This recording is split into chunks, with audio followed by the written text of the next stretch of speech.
बेटा हमारी father returning home poem चल रही है। हमने इसकी इंट्रोडक्शन और फर्स्ट पैसेज रीड कर लिया। अब सेकंड पैसेज देखो बेटे, यहाँ से है now I can see him getting off the train.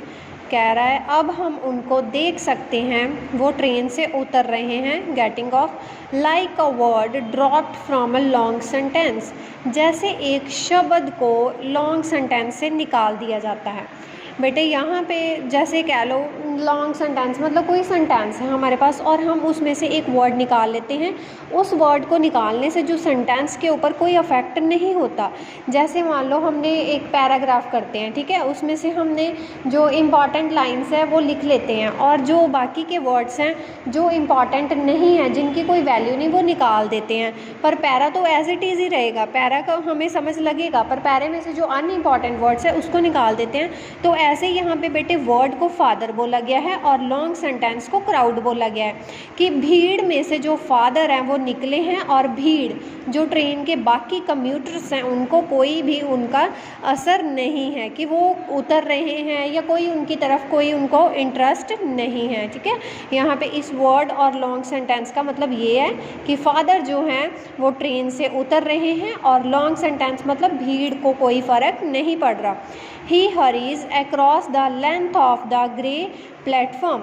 वो हरीज मतलब जल्दी, वो बहुत जल्दी जल्दी चलते हैं, मतलब लंबे स्टेप्स वो लेते हैं। जो ग्रे प्लेटफॉर्म है, जो प्लेटफॉर्म है वो ग्रे उस पर पेंट किया हुआ है, ग्रे वाला है प्लेटफॉर्म, तो वो उसको उतर रहे हैं उससे। Crosses the railway line, railway line को क्रॉस करते हुए। एंटर्स द लेन, वो गली में जो है एंटर करते हैं। His chappals are sticky with mud, उसकी जो चप्पलें हैं, पिता की जो चप्पल हैं वो भी जो मिट्टी से गारा जो है उससे भरी पड़ी हैं। बट ही हरीज ऑनवर्ड, पर वो बहुत जल्दी जल्दी चलते हैं। बेटा ऐसे अगर हमारी चप्पल हम ले लें, जैसे बरसात के दिनों में हम कोई चप्पल पहनते हो वो गारे से भरी हो तो चलना अब मुश्किल हो जाता है। पर यहाँ पे बोला है कि फादर की चप्पल जो है वो गारे से भरी हुई है, फिर भी वो बहुत ही जल्दी हरीज में चल रहे हैं। आगे पैसेज 3 है बेटे, home again I see him drinking weak tea. अब कहते हैं वो घर आ गए हैं, हाँ दोबारा घर आ गए हैं।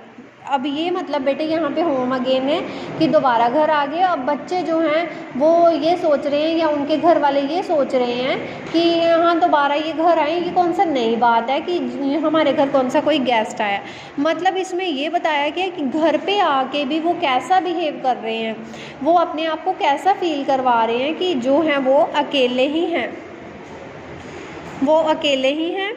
I see him drinking weak tea, मैं उनको एक वीक टी का मतलब बेटे उनको कोई स्पेशल चाय नहीं दी हुई, सिंपल सी उनको चाय बना के दी है, वो पीते हुए नज़र आ रहे हैं।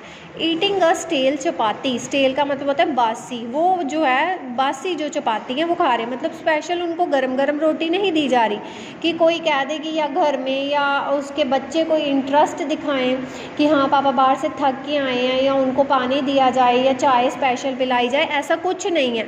वो सिंपल जो है बासी रोटी जो है खा रहे हैं। रीडिंग अ बुक, और उसके बाद वो बुक रीड कर रहे हैं। He goes into the toilet to contemplate, contemplate का मतलब होता है थिंकिंग, सोचना। अब ये बेटे इस पोइम में सबसे इम्पॉर्टेंट लाइन है कि अब फादर अपने आप को इतना अकेला महसूस कर रहे हैं कि वो वॉशरूम में बैठ के सोच रहे हैं बेटे कि अब देखो वो घर में है, घर में कोई भी बच्चे जो है उनमें इंटरेस्ट नहीं दिखा रहे, बाकी फैमिली मेम्बर्स उनमें कोई इंटरेस्ट नहीं दिखा रहे, वो अपने आप को इतना अकेला फील कर रहे हैं कि वो वॉशरूम में चले जाते हैं, वहाँ पर अकेले रहेंगे और सोचते हैं कि हाँ वहाँ पे अगर मैं रहूँगा, सोच रहा हूँ तो कोई मुझसे ये नहीं पूछेगा कि तुम क्यों रो रहे हो, तुम्हें क्या बात है। ठीक है, कि लोग जो है नहीं बोलेंगे। Man's estrangement from a man made world, जो आदमी का अकेला हो जाना, एकांत हो जाना, मैन मेड वर्ल्ड, उसकी ही रचाई दुनिया से।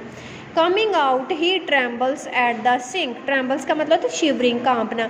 अब जब वो बाहर आए हैं तो वो सिंक पे जहाँ पे हाथ धो रहे हैं वो कांप रहे हैं, उनका जो बॉडी है वो इतने कमज़ोर हो गए हैं कि उनसे जो है वो खड़े भी नहीं होया जा रहा। The cold water running over his brown hands.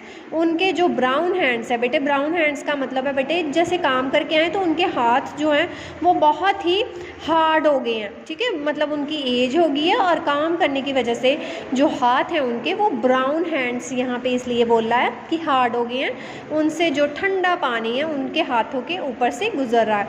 A few droplets cling to the greying hairs on his wrist, और उसकी जो रिस्ट है, कलाई जो है, उस पर भी कुछ पानी की बूंदें जो हैं वो चिपक गई हैं। His sullen children have often refused to share।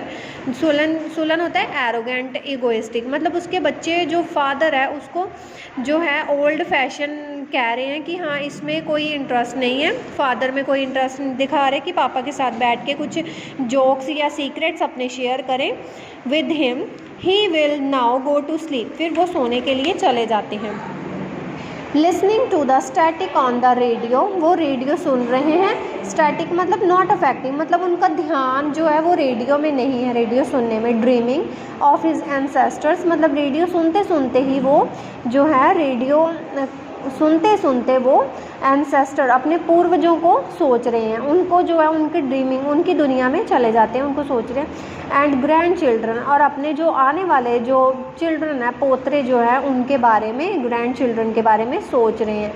Thinking of nomads entering a सब कॉन्टिनेंट थ्रू अ नैरो पास। अब नोमैड्स होते हैं जो बेटे पुराने, जैसे जिनका कोई ठिकाना नहीं होता, पुराने लोग जैसे चलते रहते थे, घूमते फिरते थे इधर उधर, तो वो जो है सब कॉन्टिनेंट, उपमहाद्वीप में पहुंच जाते हैं एक तंग दरिया से, तंग रास्ते से वो वहाँ पे पहुंच जाते हैं। तो ये हमारी पोइम थी फादर रिटर्निंग होम।